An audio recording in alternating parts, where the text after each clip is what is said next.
All right, let's talk about a sight that makes every fish keeper's heart just sink. You see these tiny white spots, almost like someone sprinkled salt all over your fish. Yep, that's the infamous white spot disease, or itch. And you know what? We're going to build a rock-solid plan to not just treat it, but to make sure it never, ever comes back. So you look into your tank one morning, and there it is. Your favorite fish is covered in these little white specks. And yeah, your heart just drops into your stomach. It's a scary sight for sure. But listen, don't panic. We're going to walk through this step by step. What you're seeing is almost certainly ick. It's one of the most common parasites in the aquarium hobby, and it is super contagious. And yes, if you just ignore it, it can be fatal. But, and this is a big but, the good news is it's absolutely treatable. You just have to act fast and really understand what you're up against. So if we're going to beat this thing, we first have to know exactly what we're looking at. Let's get a proper ID on this uninvited guest. Okay, the scientific name is a total mouthful, Ichthyophthirius multifilles. We're just going to call it ECK. Now here's the first critical thing you need to know. Those white spots aren't just on your fish. They're parasites burrowed inside the skin and slime coat. And pay really close attention to this next part. It cannot survive without a fish host. That little fact right there, that's its weakness. And that's what we're going to exploit. And this is super important. The white spots are obvious, of course, but the behaviors are your early warning system. If you see your fish suddenly rubbing its body against rocks or driftwood, we call that flashing. Or if its fins are clamped tight to its body, or it's just hiding all the time, that's a huge red flag. You might just be able to catch this thing before you even see a single spot.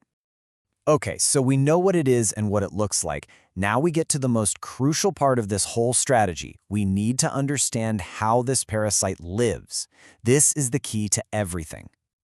So here's the enemy's game plan. Stage 2, the trophot. That's the white spot you actually see. At this point, the parasite is basically hiding in a bunker under the fish's skin, totally protected from any medication in the water. Once it's had its fill, it drops off, enters stage 3, and turns into a little cyst that multiplies into hundreds, literally hundreds of new attackers. But look at stage 1, the theron. This is when all those new baby parasites are free swimming, looking for a fish to infect. They're out in the open. They are vulnerable. That is our window. That's when we strike. This right here. If you remember one single thing from this entire explainer, make it this. You can dump a whole bottle of the best medicine in the world into your tank, but if the parasites are all in their little bunkers on the fish or multiplying an cyst on the gravel, it will do absolutely nothing. Our entire strategy is built around one thing: killing the parasite in that brief, vulnerable, free-swimming stage. So now that we know when to attack, we can finally build our action plan. Let's get to it and get these fish healthy again. Step 1. And I mean before you add a single drop of anything, you need to slowly raise your aquarium's temperature. Why? Well, heat is basically the fast-forward button for the parasite's life cycle. By getting the temp up into this range, that's about 82 to 86 Fahrenheit, we're forcing those parasites to mature and fall off the fish much, much faster.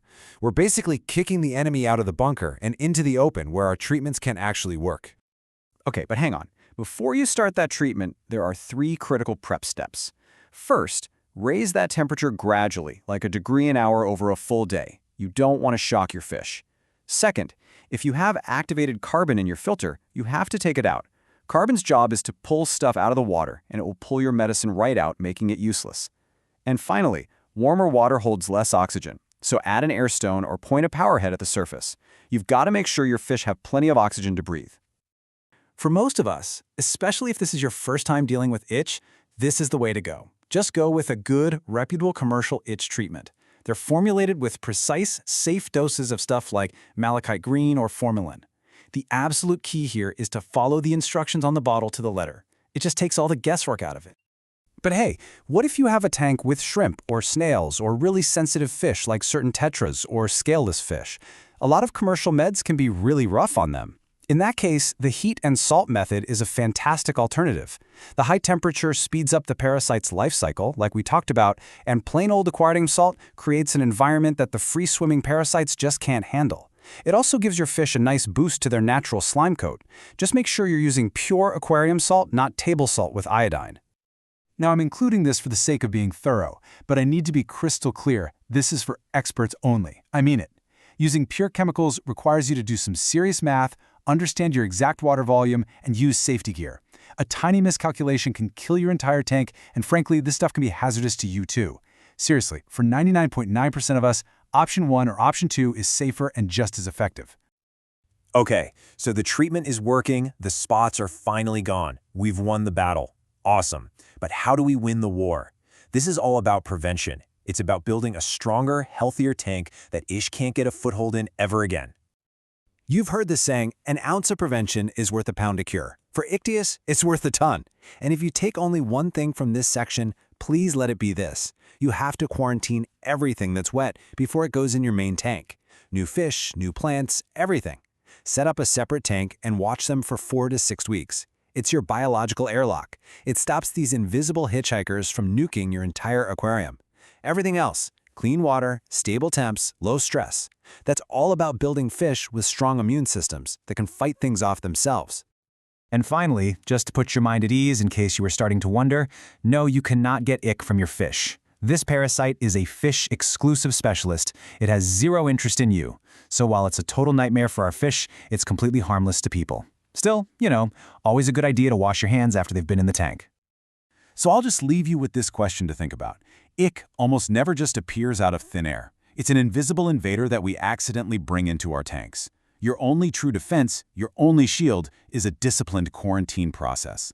So, is yours strong enough to protect that beautiful world you've worked so hard to create? Thanks for joining me for this explainer.